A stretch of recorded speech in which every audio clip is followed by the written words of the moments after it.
Salut tout le monde, c'est Big Gaming 84. On se retrouve aujourd'hui pour un tuto peinture d'un rôdeur du jeu The Walking Dead All Out War.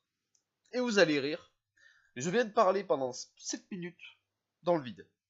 Voilà, en fait c'est le deuxième enregistrement parce que je venais de tout enregistrer, de tout dire. Et j'ai oublié d'appuyer sur le bouton enregistrer. Donc bon, ben voilà. Du coup je recommence.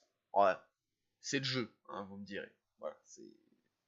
Montage, c'est un peu comme ça. Donc on recommence. Donc avec du medium grey on fait le haut. Et avec du German grey on fait le bas, le pantalon du rôdeur. Donc c'est un rôdeur qui est en jogging, en tenue de sport. Euh, on le travaille bien comme il faut, tout ça. Alors le carré là, l'espèce de faux carré là que vous voyez dessiné sur la feuille, c'est moi qui ai dessiné, c'est pour savoir où est-ce que je devais rester pour la caméra. C'est pas simple, hein. Voilà, dites-vous que c'est pas simple de rester devant la caméra, donc j'ai dû dessiner un carré. C'est beaucoup mieux, comme ça. Et, euh, et en plus, j'avais mal réglé la hauteur de la caméra et du coup, j'étais complètement penché en avant pour peindre. Euh, alors, on l'a faite blonde, cette rôdeuse, et on va faire les chaussures couleur cendre brune, comme si les chaussures étaient en toile, tout simplement, pour faire quelque chose de sympa.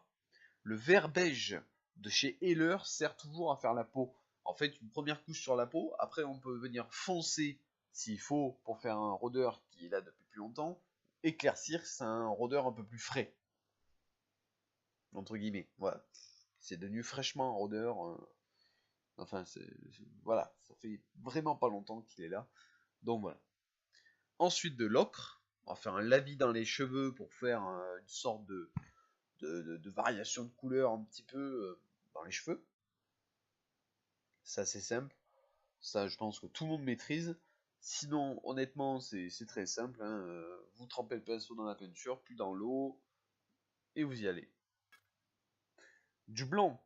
Alors, brossage à sec en blanc sur toute la figurine. Sur tous les vêtements, hein, seulement sur les vêtements. Alors, le blanc, le souci que j'ai eu, c'est qu'il était beaucoup trop prononcé. Et honnêtement, j'ai galéré sur mon avis, sur mon brossage à sec, et le pantalon était complètement blanc. Du coup, j'ai dû revenir faire un lavis avec la couleur de base du pantalon. Et à la limite, je veux dire, quand on fait une erreur comme ça, c'est pas dramatique. Ça se rattrape. Et ensuite, comme prévu, le lavis gris sur le haut du rôdeur. Et là, du vert sapin de chez PBO, vous le diluez et vous faites un lavis un petit peu prononcé sur la peau du rôdeur. Pour faire vraiment le rôdeur, comme je vous ai expliqué, qui est là depuis le début de l'épidémie, tout ça. C'est vraiment ce que j'ai voulu faire comme résultat avec ce rôdeur-là. Que les rôdeurs n'aient pas tous la même expression de visage, la même expression, enfin qu'ils ne soient pas dans le même état de décomposition, quoi. Donc voilà.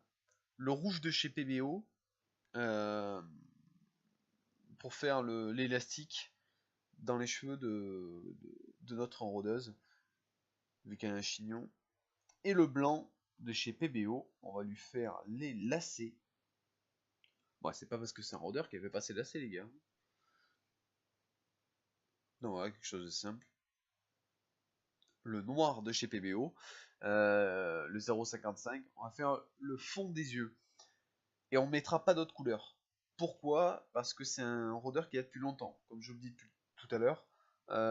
Donc, on peut imaginer que voilà, les yeux ils ont noirci, ou que voilà, ils sont sortis de leur orbite, j'en sais rien, mais voilà. Comme ça, c'est bien. La couleur Crusted Sword d'Army Painter là, bah, nous permet de faire les traces de sang de partout sur les vêtements. Il y a des trous de partout.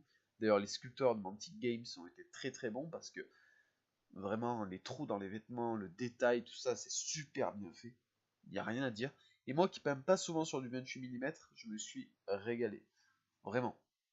Enfin, vraiment, c'est très agréable de peindre cette échelle. Ça change. Je dirais que c'est entre guillemets plus simple sur pas mal de points. et qu'on peut plus travailler la figurine déjà. Le 1/72e, il faut savoir que ça fait quasiment 1 cm de moins en hauteur. Donc ça fait quand même sur une figurine. Donc là, du Lavi, le 1614 de chez MIG, pour salir le zombie, tout simplement. Enfin, le rôdeur, pardon. On va salir la peau, salir les vêtements, tout ça. Ça permet voilà, de faire cet effet de décomposition, je dirais. Donc voilà, le résultat fini. Enfin, fini. J'avais encore un peu retravaillé dessus, là, comme vous pouvez le voir. Donc là, c'est terminé. Ça fait un résultat sympa. Un rôdeur qui est décomposé depuis longtemps. Donc j'espère que ça vous a plu, ce petit tuto peinture, que ça vous aidera. Laissez un petit j'aime, un petit commentaire, abonnez-vous, n'hésitez pas. Et merci pour votre soutien à tous. Là, vous allez trouver tous les liens pour suivre la chaîne. Et en plus, pour soutenir la chaîne, il y a tout. Et sachant que le site internet de la chaîne est ouvert. Et vous avez le lien dans tous les descriptifs. Allez, à plus.